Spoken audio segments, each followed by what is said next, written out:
Aujourd'hui, on va parler d'un sujet qui passionne beaucoup d'entre vous. La France ou l'Allemagne. Si vous hésitez à choisir entre ces deux pays, que ce soit pour y vivre, pour y travailler, pour y visiter et même voir pour immigrer, alors cette vidéo est faite pour vous. On va comparer ces deux pays sur plusieurs aspects qui vont se départager en 6 parties. Et à la fin de cette vidéo, on va comparer les avantages et les inconvénients de ces deux pays. Alors, reste jusqu'au bout du tunnel de cette vidéo pour ne rien manquer. Mets-moi dans la barre des commentaires laquelle de ces deux pays choisirais-tu et pourquoi d'ailleurs. Alors, une fois que c'est fait et c'est dit, let's go! La première de ces 6 aspects ici à souligner est l'accueil. L'accueil de ces deux pays sont tellement incroyables. Donc, on va commencer par la France. La France, la plupart des citoyens français sont plus accueillants que le pays. C'est-à-dire, si tu es un immigré, par exemple, moi, au début, j'étais un immigré. Je dis bien, j'étais un immigré. Je suis passé par la mer, j'ai traversé le désert, j'ai traversé tout ce qu'il faut pour y arriver là où je suis aujourd'hui. Et quand j'étais dans le besoin, j'étais parti en France, on m'avait pas accueilli. C'est-à-dire, pour qu'on te prenne d'abord en charge, il faut que tu passes des semaines, voire des mois avant qu'ils ne puissent analyser ton cas avant de te prendre. C'est-à-dire, le pays même n'est pas accueillant dans le domaine immigré. Mais si vous venez, par exemple, comme étudiant ou vous êtes là pour des touristes ou juste pour visiter, et là donc, ça c'est un cas différent. Parlant de façon générale, la France elle-même n'est pas accueillante, mais les citoyens le sont. Contrairement à celui de l'Allemagne, le pays est très accueillant, mais les citoyens ne sont pas accueillants. Pourquoi? Parce que si, par exemple, tu es immigrant et tu veux immigrer en Allemagne ou bien tu veux faire du tourisme en Allemagne, il faut une certaine somme d'argent dans ton compte. Et pour aller plus loin, si c'est par exemple pour venir étudier, il te faut minimum 10 000 dans ton compte avant de venir étudier en Allemagne. Et si c'est le tourisme, il te faut d'abord les preuves que tu as déjà pris ton hôtel et que tout le séjour que tu vas y participer ici, tu vas te prendre en charge. Et tous ces séjours, tu dois les détailler d'abord avant d'avoir quand même ton visa. Et du coup, c'est la raison pour laquelle je vous dis, l'Allemagne est très accueillant. Il te prend, mais attention, accueillant à court terme, mais à la longue, ce n'est pas accueillant, ce n'est pas du tout bon. Le système n'est pas du tout bon.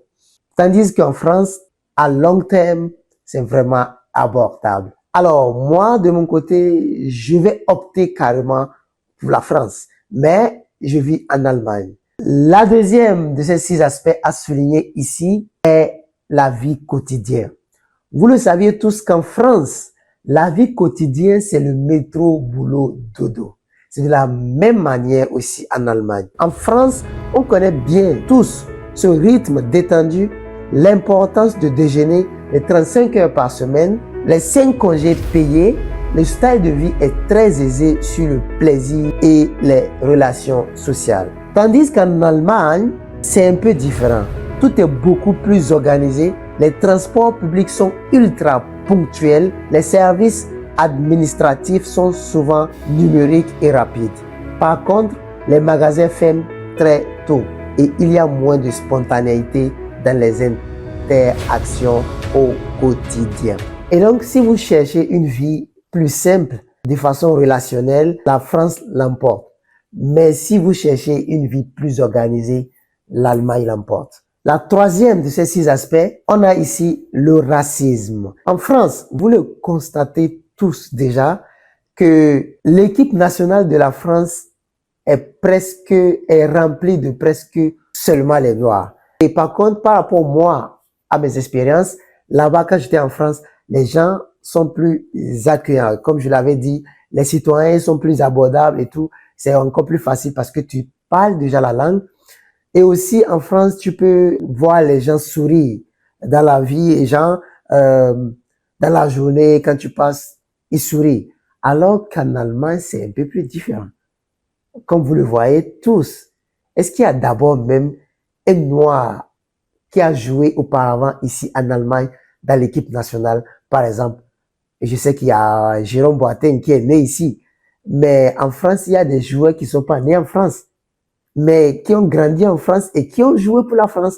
Donc déjà, il y a une grande différence. Et statistiquement parlant, l'Allemagne est le pays le plus raciste en Europe, après l'Autriche. L'Autriche, c'est le premier pays et l'Allemagne est le deuxième pays. La plupart des recherches et aussi des interviews ont démontré que chaque jour, il y a plein de racisme qui sont détectés dans ces pays-là.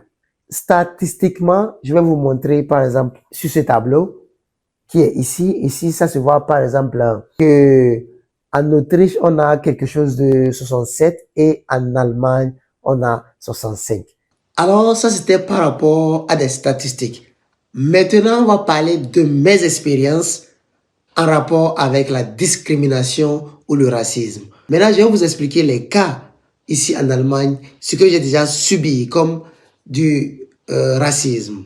Tu appelles, parce que tu parles déjà la langue, tu appelles au téléphone, tu prends un rendez-vous et qui te donne le rendez-vous, tout allait bien, tout va bien, jusqu'à ce que tu n'arrives.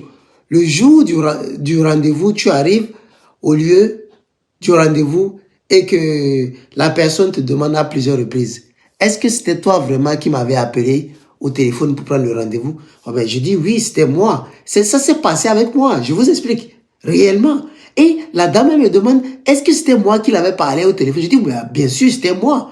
Si c'était pas moi, comment est-ce que j'allais venir? Elle dit, oh, mais il y a d'autres, ils donnent ça à d'autres personnes, ils appellent, et puis ils prennent rendez-vous, et après, quand ils viennent, ils n'arrivent pas à parler. Ben, je dis, bah, moi, je te comprends. Si tu me comprends, je te comprends, il n'y a pas de souci, n'est-ce pas?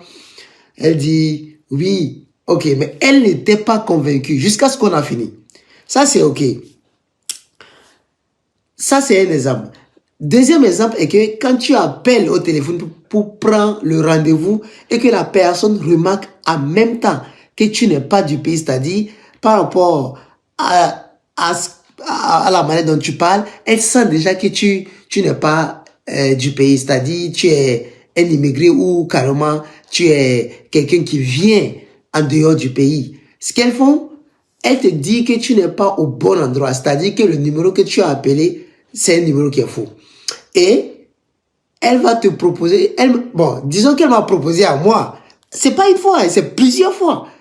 Elle me propose de me donner un autre numéro. Et ce numéro, quand tu composes et que tu appelles, en fin de compte, c'est un numéro qui n'existe même pas. Et quand tu la rappelles, elle ne décroche pas. Et ce n'est pas une fois ça s'est passé, ce n'est pas deux fois ça s'est passé, ce n'est pas trois fois. Si c'était une fois, deux fois, je pouvais dire que c'est des coïncidences. Mais une fois que c'est plus que trois fois, alors ce n'est pas des coïncidences, c'est des faits. Mais après, j'ai compris que c'est leur habitude. Ça ne me fait plus rien, ça ne me touche pas. Alors, un autre exemple ici est que les Blancs sont des vrais complexés. Auparavant, moi, je pensais que c'était nous les Noirs qui sommes les complexés. Mais je vous rassure, je vous assure que les vrais complexés, c'est les Blancs. Vous savez pourquoi? Parce que, selon eux, on est plus fort qu'eux, on est plus intelligent qu'eux, on est plus résistant qu'eux. À force, on a ça. Ils sont plus complexés par rapport aux Pays-Bas. Selon eux, tous les Noirs ont des grosses pites. Ça, je ne veux pas vous mentir. Je suis là-dedans, je suis ici, je sais ce que je vis, je sais. Et à chaque fois, il me dit ça, il me parle de ça, que j'ai un gros truc, en fait. Et donc, le racisme, chacun prend ça à sa manière. D'autres, ça les ravage. Et moi, personnellement, ça ne me dit plus rien parce que j'ai tout ce qu'il faut pour être là où je suis. C'est-à-dire, j'ai ma voiture, j'ai mon boulot, je peux aller là où je veux, je peux faire ce que je veux. Si tu m'insultes, je te réponds, mais c'est pas tous les insultes que je réponds. Si je vois que toi, tu es un vrai complexé, je m'en fous, je ne te réponds même pas parce que parfois, le manque de réponse est aussi une réponse. Et donc, vous le saviez déjà, Et si c'est du côté du racisme, vous allez opter pour la France. Une fois que c'est fait et c'est dit, allons à la quatrième. C'est le cadre de travail. Dans le cadre de travail, en France, c'est un peu plus compliqué par rapport à l'Allemagne. En France, ce n'est pas aussi facile que ça. Il y a plus de bureaucratie et il y a moins d'heures de travail. Maintenant, en Allemagne, il y a plus d'heures de travail et moins de bureaucratie parce qu'il y a plus d'usines. Il y a beaucoup d'usines. Il y a des usines universelles, des usines internationales, des usines nationales et des usines personnelles. Et donc, si c'est domaine de travail, vous devriez choisir l'Allemagne. Mais par contre, en France, tout est aussi possible. Ça dépend de votre objectif. Je dirais plutôt que si tu veux réellement avoir une carrière, faut opter pour l'Allemagne. Mais si tu parles déjà français, c'est mieux de le faire en France. Mais moi, quand même, je fais le mien ici en Allemagne. La cinquième de ces 6 aspects ici est la culture. Comme par exemple en France, vous avez le Louvre, les châteaux de la Loire, Paris, la Côte d'Azur. Je pense que c'est le pays de l'art et de la gastronomie. Alors, tandis qu'en Allemagne, c'est la nature qui domine. Les forêts, les lacs, les Alpes bavaroises. Et côté culture, qui peut oublier l'Oktoberfest. L'Oktoberfest, c'est cette fête-là qui se passe chaque année en octobre. Il y a aussi les marchés de Noël. Il y a aussi du côté loisir, les Allemands sont plutôt froides, ils sont plutôt couverts, ils ne sortent pas trop à part le travail. Alors qu'en France, tu vois, dans la journée ou bien les week-ends, il y a beaucoup qui sortent au dehors pour aller faire le sport, pour faire le sport et se promener. Parce que j'étais plusieurs fois là-bas, j'ai même vécu quelques années là-bas, donc j'ai vu carrément comment les gens y vivent. Alors que tandis qu'en Allemagne, ils aiment pas trop sortir. Les Allemands ne pratiquent pas trop le sport dehors. Ils sont plutôt la salle de sport. Ils aiment plus être à la salle de sport. Une fois que c'est fait et c'est dit, on va aller à la 6e des aspects. Et la 6e de ces aspects ici est le coût de la vie. Le coût de la vie en France est très élevé par rapport à l'Allemagne. J'ai même été, même tout récemment, j'étais en France. J'ai passé aussi quelques jours et je le sais, j'ai vécu là-bas aussi auparavant. Donc, je sais carrément comment est-ce que c'est cher de vivre à Paris, au centre-ville. Mais par contre, dans les villes un peu plus éloignées, c'est moins cher. En Allemagne, à Berlin ou même à Francfort, dans ces grandes villes, c'est un peu plus moins cher par rapport à celui de la France. Je dirais plutôt que de façon générale, les coûts de la vie en Allemagne, c'est un peu plus mieux par rapport à la France. Et aussi, les Allemands dépensent plus qu'ils ne gagnent. Le coût des Allemands, c'est un peu plus élevé, c'est-à-dire ils veulent toujours prouver quelque chose à quelqu'un, je ne sais pas qui, mais quand même, ils vivent au-dessus de leurs moyens. Prendre des voitures à crédit, payer des téléphones à crédit, beaucoup de choses, donc je ne peux citer, et aussi sans oublier les coûts de taxes. Quand vous travaillez en Allemagne, en Europe, c'est le pays qui prend plus de taxes.